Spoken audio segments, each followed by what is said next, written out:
Maggie, I don't want to hold you during the whole episode. They're like, to be a male praying mantis. Oh, to be a male praying mantis. Oh, to pray the mantis that is male. That is rough. Do you think they know? No. Like, do they go through life being like, oh man, I can't wait to have sex. Sex is going to be great. Guys. I think so. My dad never... Actually, I never had a dad. Me neither. Yeah. Because, like, when they, like, the female praying mantis, when, you know, she's needing some males around, she'll do the thing, and they'll approach. I think it's a noise. And they'll approach.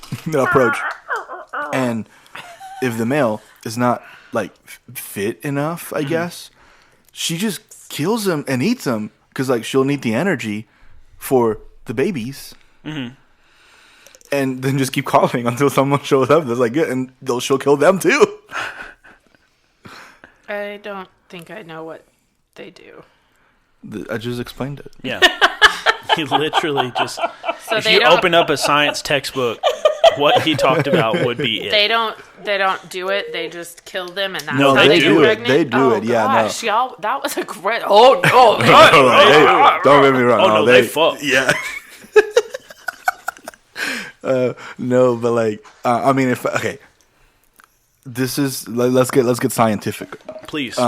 So when they are in the act, and you know, having the sex, as they are one flesh. Did you say ass? They are one flesh. He was saying as. It was just his accent. Just say I don't. English is hard, guys. As they're one flesh, the female praying mantis will decapitate the male because she's going too hard. No, for it's snack? intentional. Yeah, for no, snack? because apparently that helps, like, get the sperm through and it be more effective for some reason. It's very crazy. So now they're dead, but still doing the thing. And, you know, she just eats the head. Because, again, like, she'll eat them at the end also. Yeah. Does she eat the rest of him? Yeah. Yeah. Like all of... So there are no males left in the... I mean... But, like, she eats the whole thing. Like, the whole body. Yeah, no, she doesn't... She doesn't... She leaves no crumbs. Yeah. No, that's probably good for the kid's sake. What's that over there? Oh, that's just your dad's body. Oh, that's part of your dad. Oh, I missed that one. Hello, friends. My name is Tessa Wolford, and you're listening to Misconceptions, the Maple Valley Chronicles.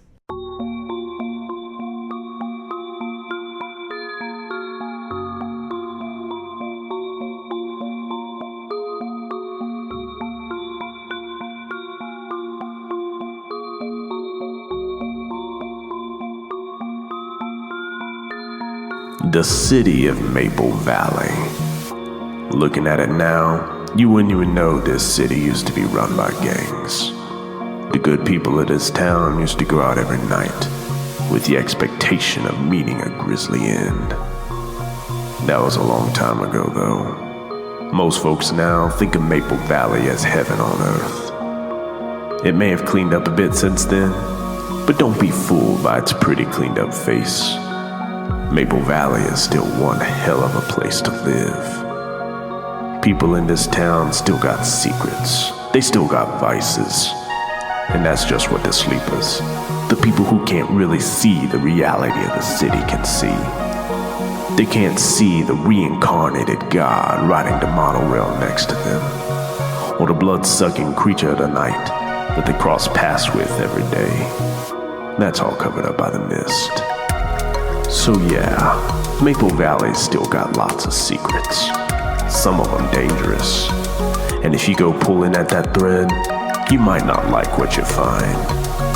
So I guess my question to you is, do you really want to risk losing everything you know to learn what you don't? Alright, are we ready? Yeah, I think we're ready. Oh. Kari, give us your alphabet. B, Beautiful. So beautiful. Pardon Kari, she has to go outside for her smoke now. Yeah.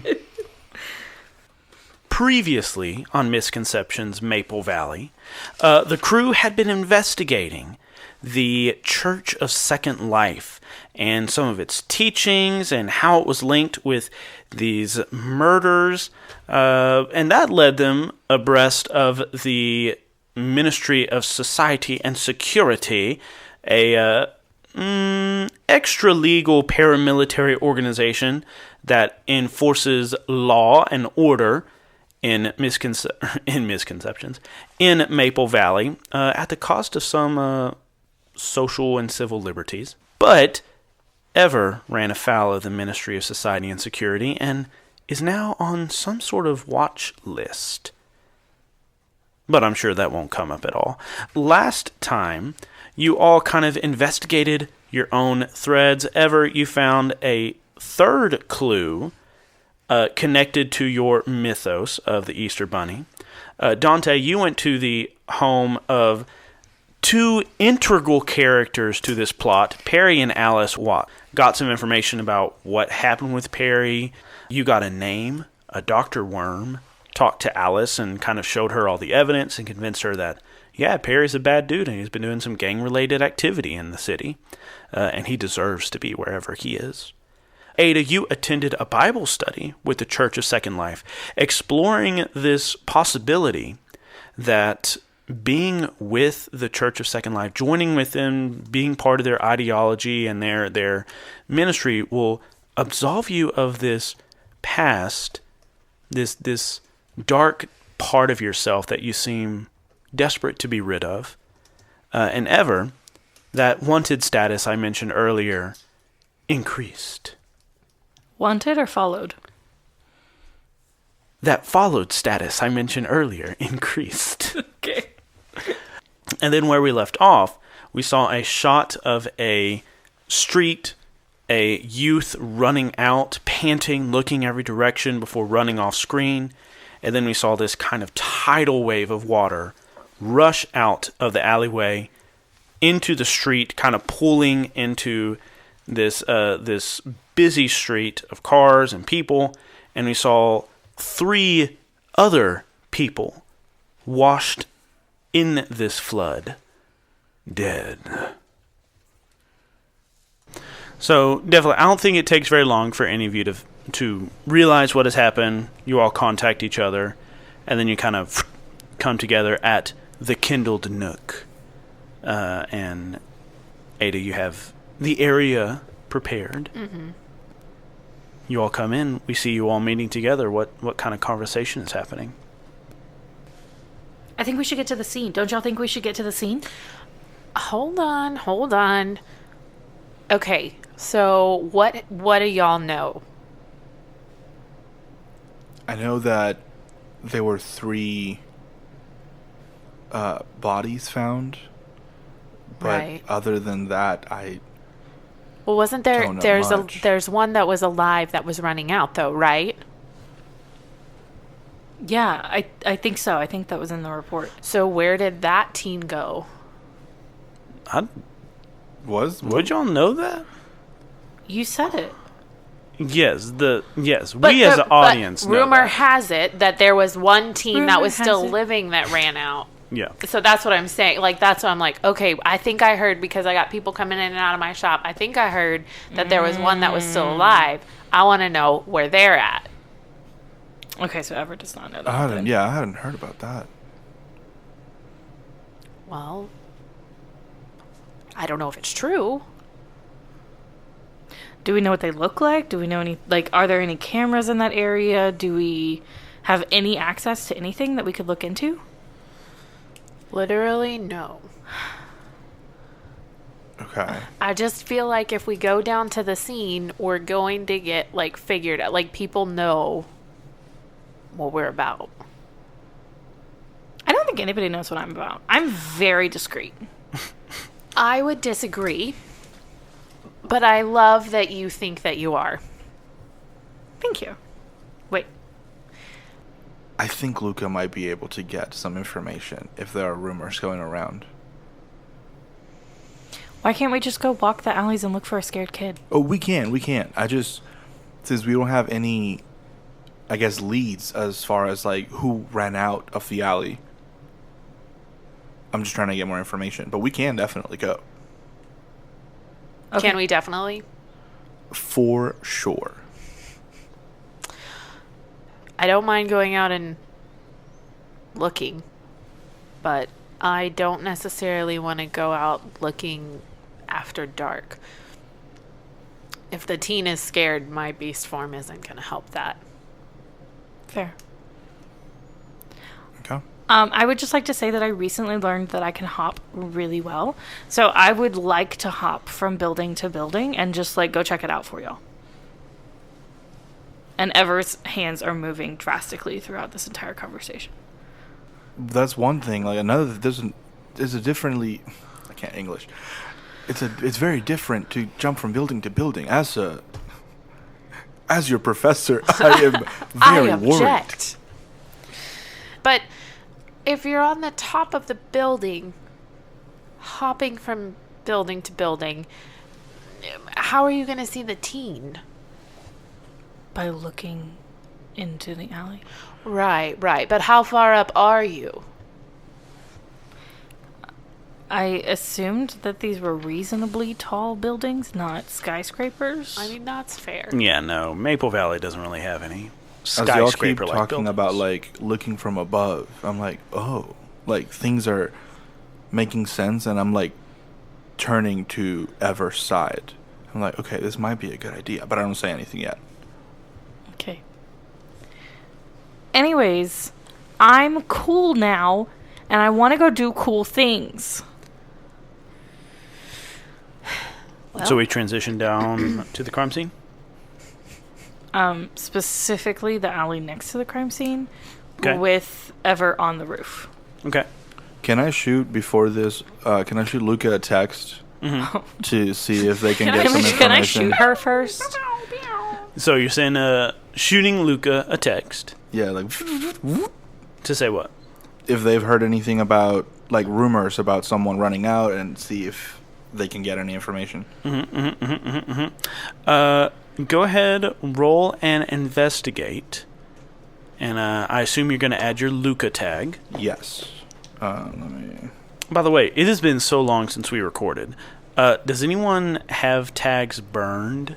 I do. I have Professor of the Occult. Well, I don't know if Professor of the Occult is still burned, because that one was more like story-wise burned. Yeah. I didn't burn it, but I am teaching again.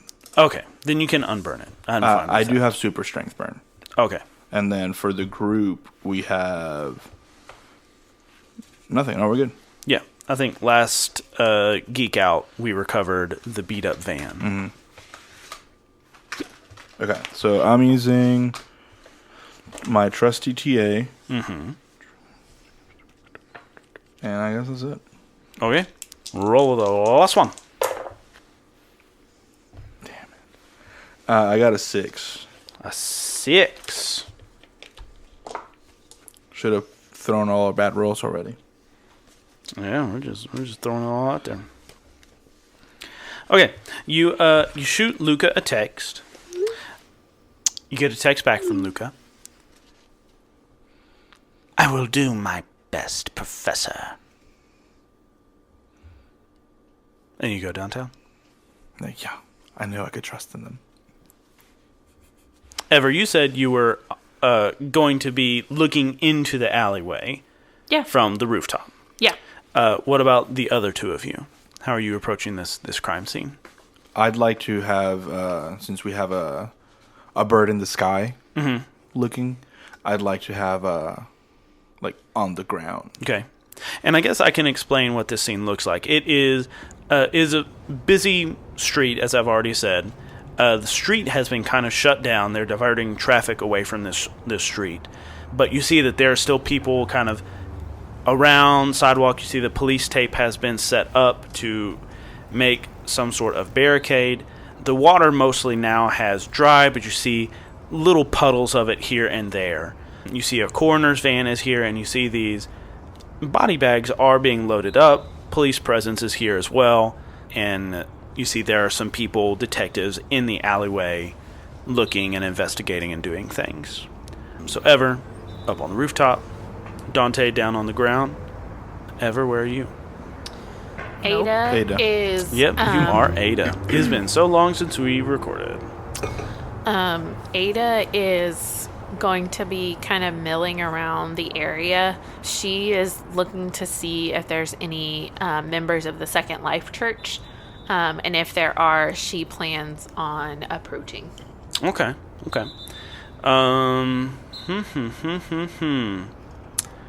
Interesting.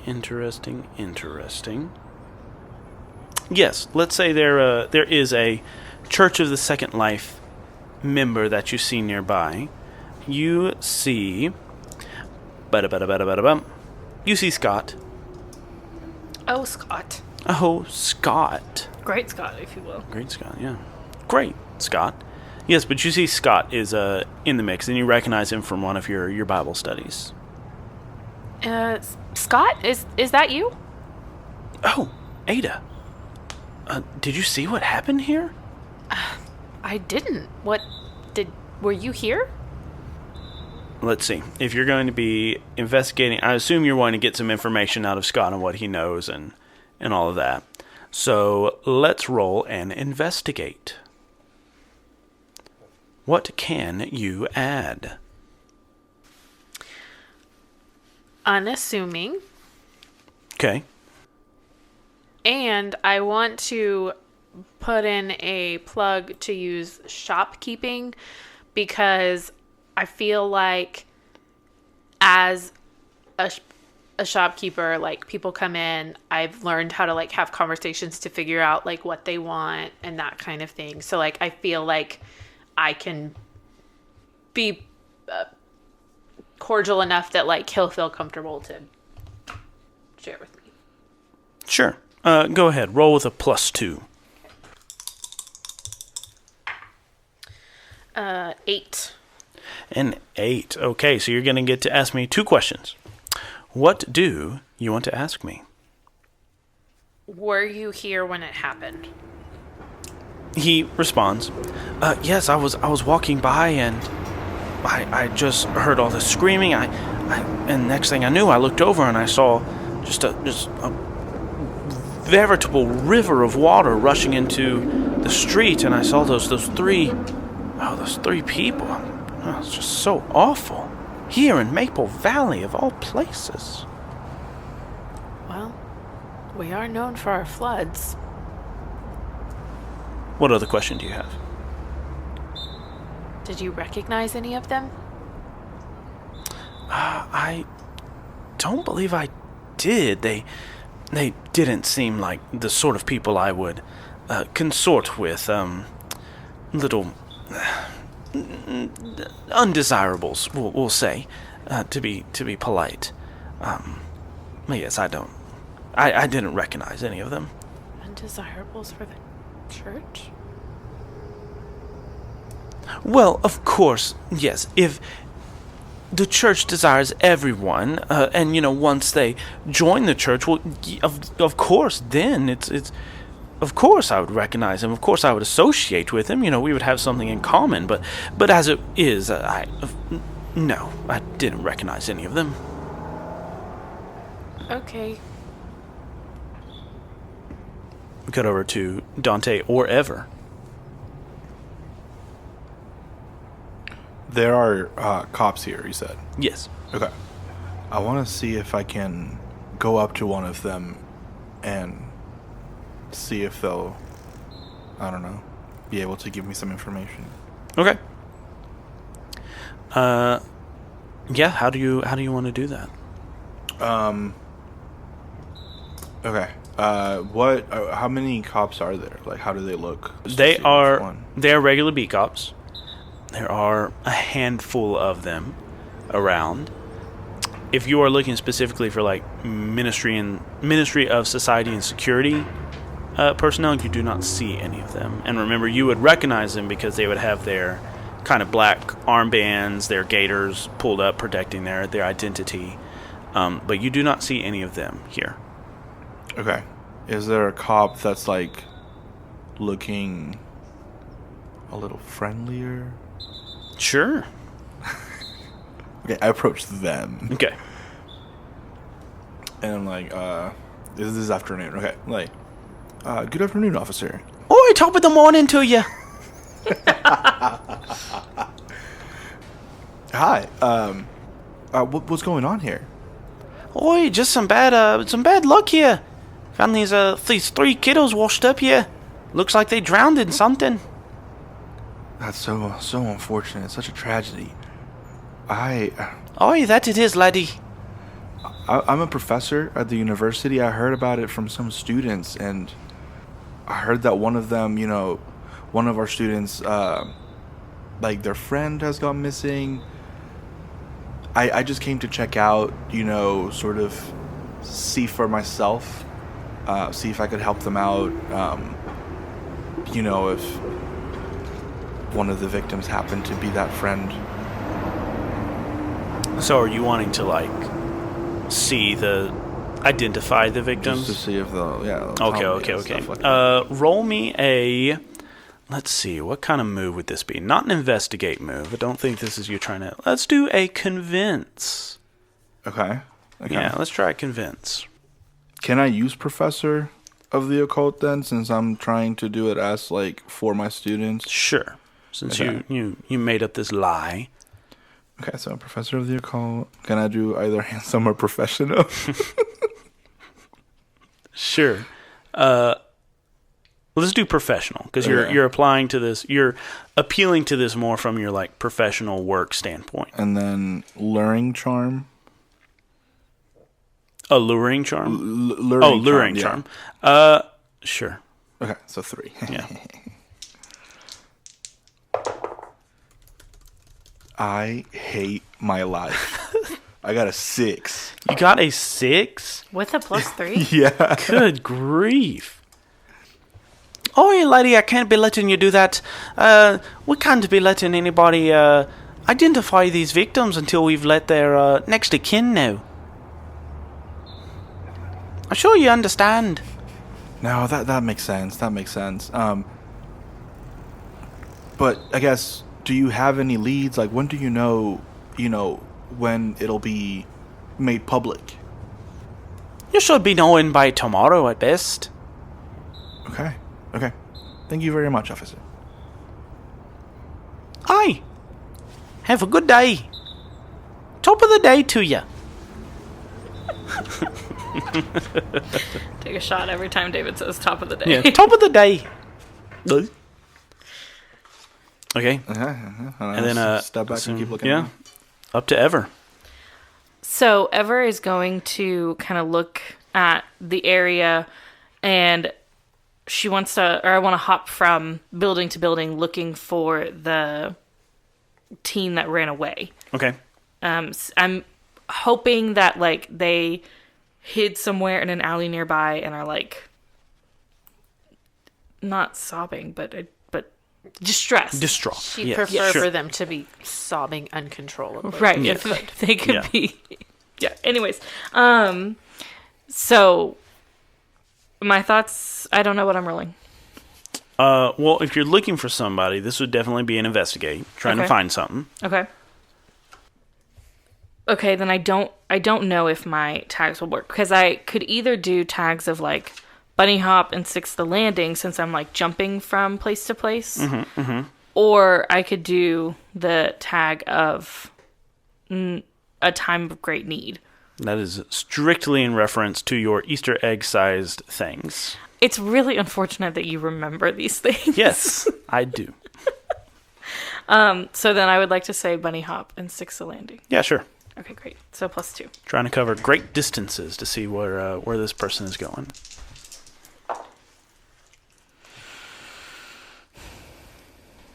Wow, are you all rolling like shit? I rolled the exact roll I rolled last time. It is our only hope. This is incredible. So I got a total of 5. Man, okay. A total of 5. So you just see this person doom, doom, doom. Ever, You are bounding across these kind of short storefront properties, maybe bouncing to the top of a taller apartment building, really quite literally stretching your legs for the first time in regards to your bunny hop ability. And as you're jumping, you're like in mid-hop, and you feel the zzz of your cell phone buzz. And you instinctively, like, when your cell phone rings, you have to grab it. And you grab it, and you just, like, do not stick the landing. You eat it, you go skidding across the rooftop, gravel kicking up everywhere. Your cell phone goes flying from your hands. What do you do?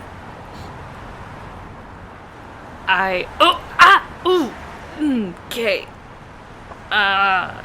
Look down. How bad is the injuries? Am I bleeding?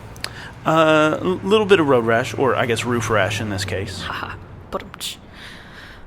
Okay. I go to stand up to grab my phone. The screen is chipped. It is cracked. You said that so, like, let me hold your hand while I tell you this. Ever grabs hand. I'm so sorry to tell you this, Ever. Your cell phone screen is cracked. But also, you see a text from... Well, you see a text notification and an email notification. Which do you check first? Text. Okay, you check the text. It is from Greg Hopovich, your boss at Hopovich's clinic. And it just says, when are you coming in again? Or, when are you coming into work again? I look at my watch and realize that I was supposed to be there at 8 a.m. this morning. Yeah, you realize you were supposed to be here every day since we started this podcast. And it is, 4 p.m. in the afternoon? Yeah. And I go to text back. Am I able to respond? Yeah. And I say, I'm so sorry. I had a bit of an accident. I'll be in tomorrow. Okay. You click send, and as you click send, you realize that your W, S, and X keys aren't working. And so your text is almost illegible. You also had the email notification. Okay, I open that. You open that. It is from the dean of the nursing school. And she is reaching out to say, in light of some recent news that I've discovered, we need to discuss your future here at the school. When would be a good time to meet? Is there a phone number in the email signature? Of course, yeah. It's like Dr. Patty Mills. Her close comrades call her Patty. You will refer to her as Dr. Mills. And yeah, there's like her Dr. Patricia Mills email.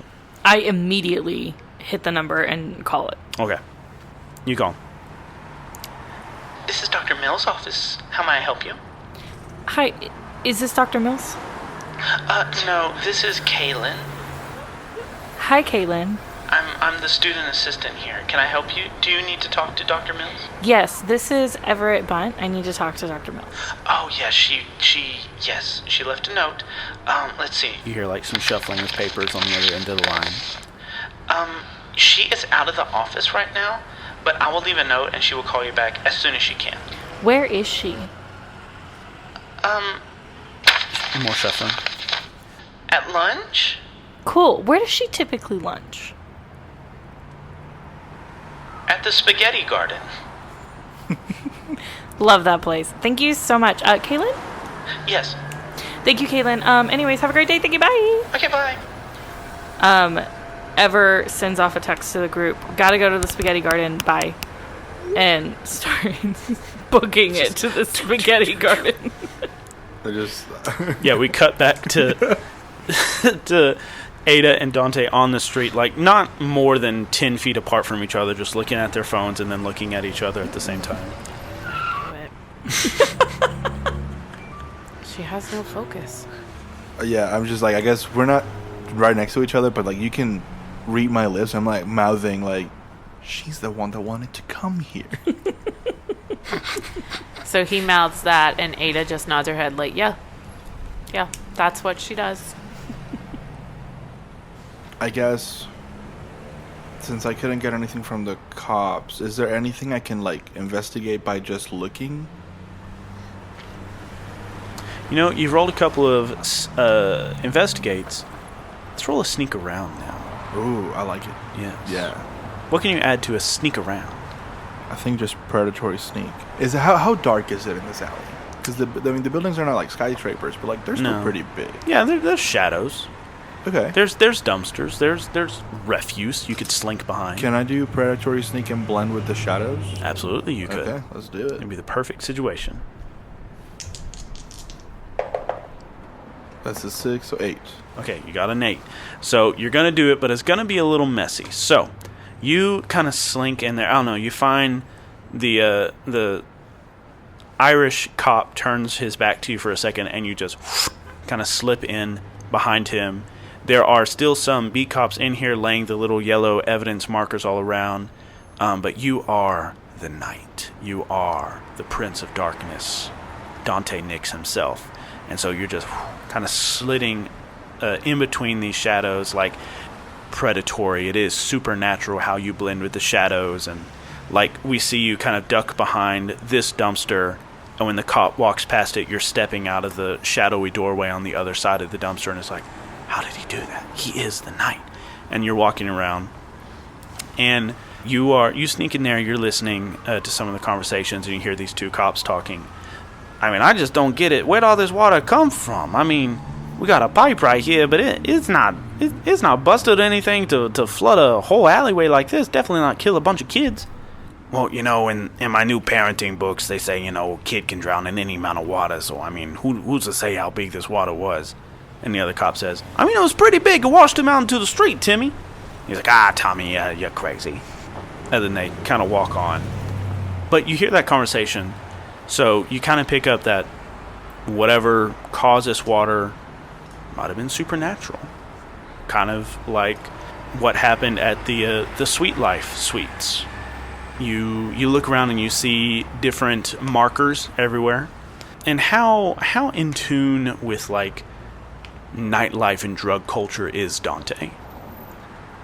I feel like he would be, just because as professor of the occult and like he's very knowledgeable of inner workings of underground life from cult's perspective, but also like not all cults are bad, so like it's doesn't always have to be like illegal activity, but like I feel like he would know a thing, you know, here and there.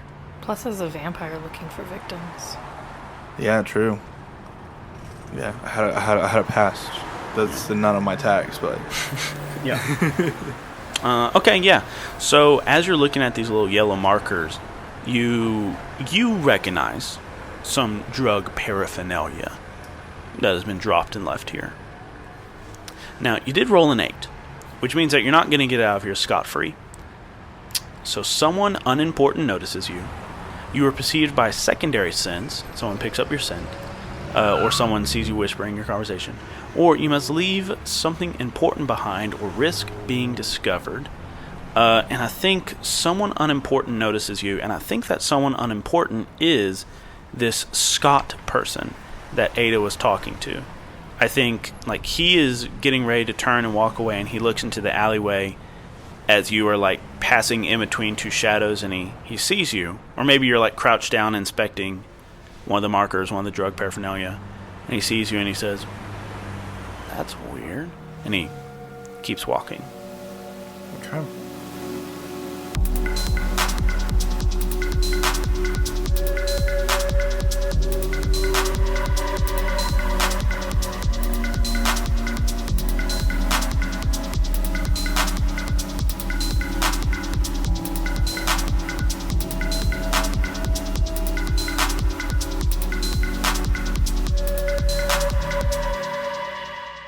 Hello, friends, and welcome to the mid-roll section of episode 14 of Maple Valley Chronicles. I'm your host, David White, and I'm sorry for the audio issues on these show notes. That audio issues being that I am recording my show notes on my phone because it's Easter and I'm over at my parents' house, and I definitely forgot to record show notes, so I'm having to do it now on my phone last minute. So that's where I am. But let's get some housekeeping stuff out of the way before you get back to the episode. If you have been a fan of the Misconceptions Podcast Network for a while, you might remember another show that we had called Sins of the Father. It was a D&D actual play where I actually was a player. I wasn't the dungeon master, the game master for that game, but I was a player in that game, and it was a great time. It was a wonderful show, a beautiful cast of people, myself, Jackson, Chandler, Marlo Bogus, Occam Razor, Jacob Massaletti, and it was as I said, D&D 5e podcast, but it was a little bit different. Don't say like, oh, another D&D 5e podcast, but it followed the story of these 4 adolescent children who had lost their fathers. Their fathers had gone missing, and then they all came together and they realized that there was a larger conspiracy, a larger mystery at foot concerning their fathers and where they had gone and what was going on in the world. It was a really great show. We recorded 1 season of it, and then while we were recording season 2, it kind of fell apart, unfortunately. But I'm saying all of this because I have re-uploaded season 1 of Sins of the Father. And you might be wondering, well, where did it go? Well, there was this time, guys, where I was a little discouraged in my storytelling abilities. We had lost a lot of membership of our show. Tales to Inspire, my dream project, wasn't panning out like I wanted it to. And I think during that time, the debit card that we had set up for our shows and like for paying the fees and everything like expired. And so the RSS hosting site for Sins of the Father was like, hey, update your debit card or we're deleting your show. And I was just so depressed and discouraged by my talent and storytelling things that I was just like, I don't care. Let it go. Let it be gone. And then it was gone, and no one could find it or listen to it again. But I'm in a much healthier place now, and I want people to hear Sins of the Father. So if you haven't ever listened to Sins of the Father, why don't you go listen to that? You could look for it on Apple Podcasts, Google Play, all these things. But if you haven't listened to Sins of the Father, go listen to it. If you have listened to it and want to relive that experience, go listen to it. And if you were listening to it and didn't finish it, go listen to it. Basically what I'm saying is, go check out Sins of the Father, our sister podcast. I really loved it. It was a great project. It would just be great to listen to that show and to leave us some reviews, to leave us some comments on our Discord, and just let Marlo and Jackson and Jacob and Occam know how much they're loved and missed with their storytelling talents. Also, we have a new website. Kind of. We have a card. Those little like landing pages that some people do? Well, now we have one. We have a card for Misconceptions, a little landing site for email, Discord links, RSS hosting sites, social media, all those things. I'll put a link down in the show notes. But, that's just a quick, easy way to share us with people. Share all these links with people by sharing our card, or also just so you can have it, so you can readily access all these different aspects of our show. So go check out that feed. Go ahead and share that card.co link with other people that might be interested in our show, and help us spread the good news of Misconceptions Podcast Network. We would really appreciate it. And speaking of being really appreciative, we are so appreciative of all of our paying patrons over on Patreon. Right now, we are making $162 a month on our Patreon, which is awesome. It's so awesome to make this show and have people pay to listen to more of the show and to listen to goodies of the show and to pay just because they believe in the show. Well, right now, we're trying to get to $300 a month. At $300 a month, I can afford to sustainably pay myself and Kari and Gian and Tessa $5 for every episode or every hour that we spend recording in a session. And I think it's so important to pay people for their time, and it is really frustrating that I cannot pay my friends for the time they make or the time they spend making this podcast. So if you would like to see our podcast grow, if you would like to say thank you to the performers that make this show, please go give any amount. And you know what? I'm going to let you in on a little secret. I am actively in the process of trying to produce 2 new shows for our network. This is big news. I haven't told anybody that, I haven't even told the patrons about this. So everybody learned about this at the same time. But I'm trying to actively produce 2 new shows to put on the network. And it would be a lot easier for me to attract talent if we could afford to pay them. And not to mention, I'm the only editor that the network has right now. I spend all my time editing Maple Valley Chronicles. I really, truly wouldn't have time to edit another show. Our Patreon, along with paying our performers, paying our cast members, would also give us the opportunity to pay an editor to edit these new shows. So, we want to grow the network. We want to do more shows. We want to introduce you to more stories and more characters and more wonderful players that are out there. But we need your help to do that.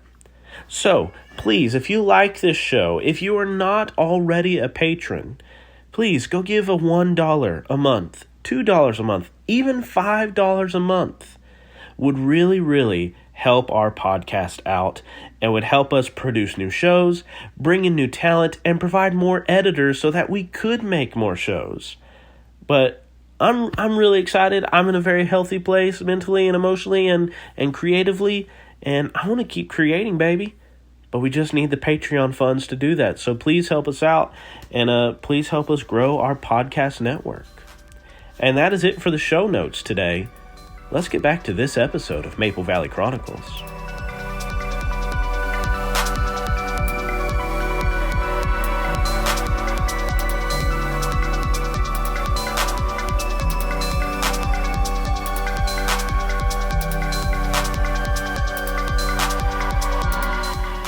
Then I assume we cut to the spaghetti garden.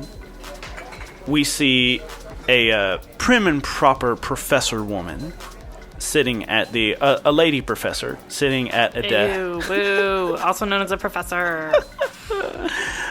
Sitting at a table, eating the aforementioned spaghetti with meatballs. Ever, how do you enter this scene? Is she eating inside or outside? Outside. Okay. It's a beautiful spring day. Wonderful. Ever runs in and, like, you see this frazzled redhead with, like, her braids are sort of undone from sliding, and then she's got sweat dripping down. Mm-hmm. She is super red in the face because she's been running. Yes. Hang on. Sorry, no, we had established that it was about 4 p.m. and that she was here for lunch. Yeah, you're right. It's irrelevant. She takes an extremely late lunch. It's like me and Kari. Mm-hmm. Just checking. So yes. So she, like, is looking around. Her shirt has, like, some gravel on it, and, like, her pants. She's still a little scuffed up. Right. And she's just got, like, this, like, one drip of dried blood going down her leg on one part where, like, the rash was really bad. Mm. Her hair's all frizzy. She looks over, she sees Dr. Mills, and she just, like, runs into the little garden area, if you will. Opens the gate, goes in, sits down across from the professor. Dr. Mills, I got your email. Dr. Mills looks up from her spaghetti and meatballs and, oh, Miss Bundt, I was not expecting to see you right now. I was hoping to have a conversation in my office. Please. She motions to the seat across from her. Thank you. And Ever, like, falls into it. What do I need to do? Well, Miss Bundt, It has come to my attention. I've been notified from Chief Carrick's office about some, shall we say, undue attention that you have been receiving from law enforcement. I don't have my notes here with me, but I believe he mentioned that you were somehow involved in a murder case? No, you've got it. I was out and about in the city, and I heard screaming, and I went and I helped someone, and they were dying, and I gave them CPR, and that I should get an A for that because I gave them CPR, and I tried to save them, and I didn't save them, and then they arrested me, but I was just trying to save them. Mm-hmm. Okay. And I believe he also mentioned that you were interfering with an official MSS arrest? No, that just was... that makes it sound more intense than it was. It wasn't that way. It just... The husband of a friend was being arrested, and it was unnecessary. And they didn't have any evidence, and it wasn't right. Well, be that as it may, Miss Bundt, we at the School of Nursing hold all of our students to a higher standard. I do not need to remind you of the power that the MSS holds in Maple Valley. Any sort of association with those flagged by MSS would not be good for the college. So, Miss Bundt, whatever you, her eyes, glance to, the dried blood on your elbow and the gravel in your hoodie. Whatever activities you have been getting up to in your extracurricular time, I must recommend that you dial them back and instead focus on how you could be such a good nursing student. And hopefully, as long as you keep your extracurricular activities in line, maybe one day an excellent nurse. Dr. Mills, respectfully, I am a wonderful nursing student. I have straight A's. All of the professors have given great recommendations for me. I don't understand how my outside life is affecting this in any way. Then you truly have no idea how much power the MSS holds in this city. Oh, fuck the MSS. You say that? Uh-huh. Miss Bundt. And she, takes her napkin and folds it up and puts it down on the table. I am doing this out of a courtesy to you. If we need to have this discussion in a more formal environment, then we can. But this is your warning, Miss Bundt. Control your extracurricular activities. Focus on your nursing studies, or else I will have no option but to kick you out of the program. Now, if you would leave me, I am having my daily 4 o'clock lunch. I hope you're proud of the fact that you constantly give up to the system and do nothing to help the people around you. And she stands up and walks away. Okay. Everett, I was forcing you to choose between 2 themes. Your Book Club Conspiracy theme and your, is it occupation theme? Your nursing student theme? It's the very bottom one on my... It's routine. Okay, your routine. Okay. I was forcing you to choose, and I'll let you make the final decision on what theme takes the crack, but I feel like you were definitely anti-nursing student in this interaction. How would you interpret that? Yeah, no, that would definitely be the one to take the crack. So, put a crack in your nursing student routine. That is my final crack. That's your final crack in nursing student? Yes. Oh, shit. We just dropped out of school, everyone. Well, knowing that then, I think rewinding back to you being like, you bow down to the system, blah, blah, blah, blah. End of episode. End of episode. Dr. Mills stands up. Everett, I will not be spoken to this way. This is not the decorum that a student of the School of Nursing has. You can expect an official termination when I get back to my office, but, Miss Bundt, you are no longer a student of the School of Nursing. Oh no. And Ever rolls her eyes as she walks away. And as she turns away from the professor and like gets just a little bit further down, you see like the tears start to well up in her eyes and like roll over. Yeah, so let me look up what happens when you crack your identities. When all 3 boxes of the crack track... That's what it says. Crack track are checked. Your identity is lost along with everything it represented. You quit or lose your job. You lose custody over your children. You get an event, blah, blah, blah. A new aspect of your legendary powers takes the place of the Lost Logos theme. To represent that, you replace a Logos theme with a new Mythos theme. Okay, when you replace a theme, you discard the theme of the theme you are replacing. Instead, you gain build-up points, a new nemesis, and a new nascent theme. When you replace a theme, you gain build-up points based on how evolved your lost theme was. You gain 1 build-up point for every tag in the lost theme beyond the 3rd, including both power and weakness tags. So, well, you had 3 tags plus your weakness tag, right? Yeah. So that is 1 build-up point. And then you get 1 build-up point for every theme improvement chosen for that theme. Now, I don't think you had gotten any theme improvements yet. Nope. Okay, so you get 1 build-up, so mark that build-up point on the build-up track. All right, you are also going to accrue a nemesis. And a nemesis, when you lose a theme, it turns into a nemesis. This is a problem related to the theme which haunts you. A nemesis can be anything: an obsessed ex-boss, a chronic disease, a growing overdraft, a contract on your head, etc. Your nemesis doesn't enter the game until the next session or later. You and the MC decide together what your new nemesis will be, so we can decide this later on. And now you get a nascent theme. So you get to choose a new Mythos theme related to your Rift of the Easter Bunny. But this is a nascent theme, not a full theme. So that means you will only get 1 power tag in this theme. And 1 weakness tag as normal. So you can either start kind of exploring that now or exploring that later. But yeah. A big moment for Ever Bundt. I was over here like, okay, she's gonna come back and say like, hey guys, I'm not gonna be able to like go in as many investigations, and she's over here like, fuck you and fuck this and fuck that too. Yeah. Ever's I just could hanging have out seen the it fucks. going either way. It really, it's a toss-up with Ever. Yeah.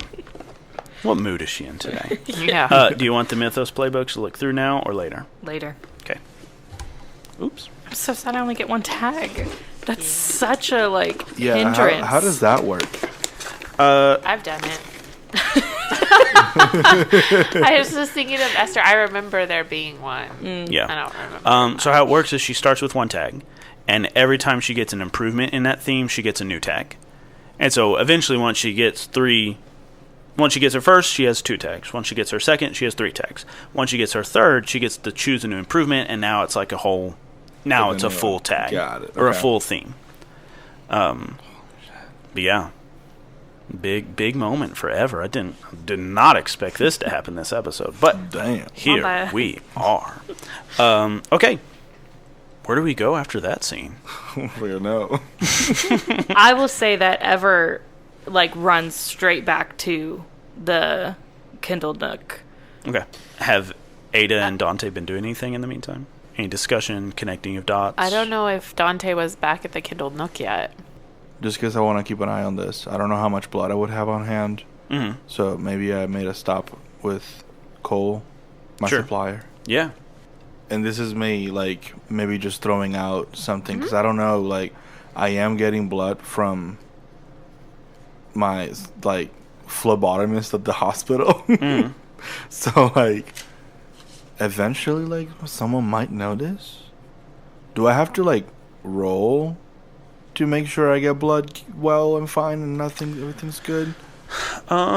We haven't... I mean, do you have, a tag or anything that's been burned? Super strength. If you had a, blood canister tag or something that was burnt, I would say, yeah, let's burn it to do it. But we could also just resolve it narratively. But since you have the super strength, maybe this blood that you drink revitalizes your strength. So yeah, let's go ahead, roll a change the game for me. I got a 10. Finally. Dang, nice. Okay. Yeah, so on a 10 plus, you get juice equal to power, but you actually get a minimum of 2 juice because it's a 10 plus. So you can do any of those things on that list. I assume one of them is... Oh, wait, give me... Create a story tag, burn a power tag or story tag, give or reduce a status. You know what? I said this. I don't actually know if you can recover burnt power tags like this. I'm just going to say I will research this later, but it makes sense in the fiction, and City Myths is all about, like, does it make sense in the fiction? If the fiction justifies it, do it. So I'm going to say it works for now. Oh, look, optional rule, recover a burnt tag with juice on page 243. Normally, burning a tag has a lasting effect, blah, blah, blah, blah. For every 3 points of juice you spend, you may recover any single burnt power tag. Jesus. And you got 2. And I can hold on to these. Yes, you can bank these. Okay. So on that tracking card, go ahead and put, you got 2 juice. It's related to the blood that you got from Cole, all that jazz. But because you rolled a 10 plus, there's no ulterior ulterior effects that happen from you getting this blood. It is still on the down low. So do we cut to the Kindle Nook? Mm-hmm. Okay. Who gets there first? Dante from getting his blood, or Ever from getting her life wrecked? I get there first. Okay. Dante, you walk in. Which, interesting case in point, like, after Ada transforms and the shop transforms, is the door locked? Does Ada have to come unlock it? How does that process work? What keeps people, like, just from walking in off the street? Right. What if there's, like, a back entrance that they use? Okay. I mean, one of the tags we have for the Book Club Conspiracists is Kindle Nook Back Room. Mm-hmm. So they use the back door. I was going to say, like, the door also comes alive. And well, yeah, I was trying to think of, like, something like that. Yeah, and, like, they would know that it was you, and then they would open it. Right. Yeah, what if there's, like, a knocker that comes to life? Like a Christmas Carol kind of thing. Tessa just hit her head. Oh, is that what happened? Well, Kari and I having made a a joke. moment. Yeah. And then I She hit her laughed head. and hit my head. Nice. Okay, yeah. You said knocker. Of course I did. We turned into Playing with a 12-year-olds. bunch of 12-year-olds. You walk up, and the knocker sees you and says, "Oi, top of the evening to you." Oh my gosh. Miss Ada told me that to be expecting you. I'll just open it all right up. It, like, conk, knocks, and then the door creaks open for you. Thank you, Knock. No problem. And I Knock, I told you not to just let anybody in. I didn't let just anybody in. I let Dante in. like, look around, and I'm like, I'm not anybody. Sorry, Dante. It's all right. How are you doing? I'm having a bit of an existential crisis, but other than that, I'm fine. How are you, Dante? I'm much better now. And I, like, sort of hold my, like, pocket with my canister of blood. I'm much better now. Oink, oink. The vials of blood in his pocket. It's like that episode of Gilmore Girls where they're like, yeah, and with the wink winkers, and she's like, you don't have to call them wink winkers or bonus fries or whatever. Mm-hmm. Yeah. I'm with you. Yeah. Okay. Well, I'm glad you got the wink winkers. I look at you quizzically, not understanding, but I let it go. I feel like Everett enters now. Yeah. Ever gets up to the door. Hey, Knock. Oi, top of the night to you. Yes, top of the night to you too. Happy early St. Patrick's Day. Everett comes in, throws her bag on the floor. Are the two of you standing, or are you sitting in the back room? I'm in the back room. But are you sitting or standing? That was not the question. I am hunched over, mid sitting down. Okay, great. Like you've done the old people thing where you're like holding on to the handles of the chair, like as I'm sitting going down. down. Yeah. So I'm Schrodinger standing and sitting.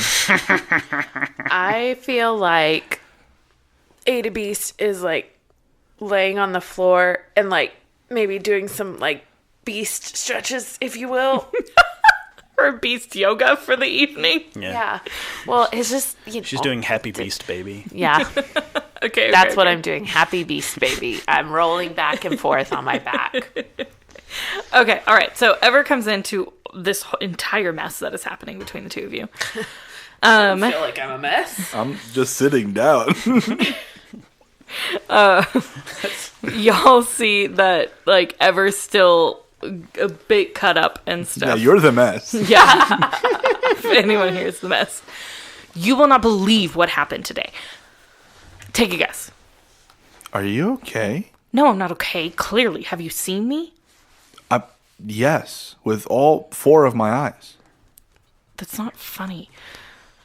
You're weird. Anyways, Dr. Mills, if that is even her real name, kicked me out of the nursing school. You were in nursing school. What? What happened? Of course it was. If you knew I was in nursing school, we all went to the doctor's office together. Do you not remember that? But that was your place of work. But yes, I know you're in nursing school as a colleague of Dr. Mills. Okay, well, you can tell Dr. Mills to eat garbage. I think she prefers spaghetti. Yeah, I think she loves Mom's spaghetti at Spaghetti Garden. Yeah, well, that's where I met her. Anyways, the MSS got in her head and got me kicked out. This thing goes deeper than we thought. Ever is pacing back and forth as she's saying all of this and is using all of the hand gestures in the world. Pacing or hopping? She thinks she's pacing. However it looks to you is up to you. She's like hitting her head on the ceiling every step. As she's bouncing, I feel like my beast instincts are like, I could eat a rabbit. I was just about to say, are you about to, like, the reason a dog likes squeaky toys is because they think they're killing a thing?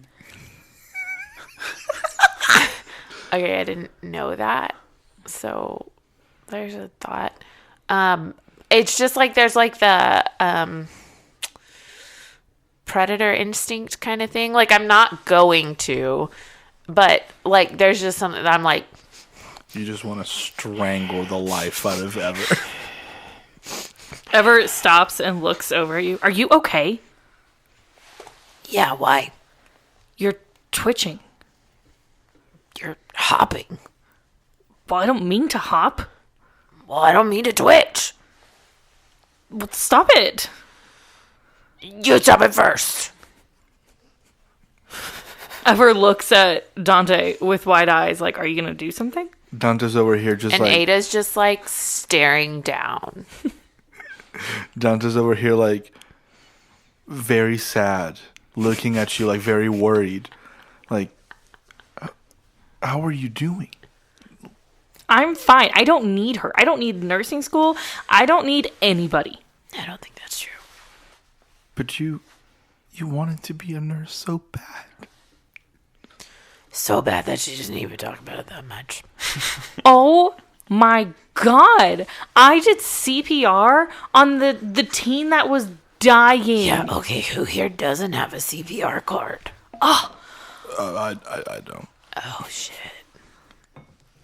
You're a beast. You would destroy them. You would try to do CPR and you would fail. CPR does destroy most. But you would kill them. God, why did I come here? And she like picks up her backpack and Wait, don't leave. What? But seriously, don't leave. Well, all that's happening here is I'm getting chastised. I wasn't chastising. Did they? Okay. Let's calm down. Let's sit down. I'll grab us a cup of tea. Do you want coffee? I drink tea. Do you want anything ever? Do you have any carrots? I just look over at Ada. Do you I have keep any? carrots. Thank you. Okay, I'll go get them real quick. Just calm down, chill. Is it okay if I step into whatever, Ada? Yeah.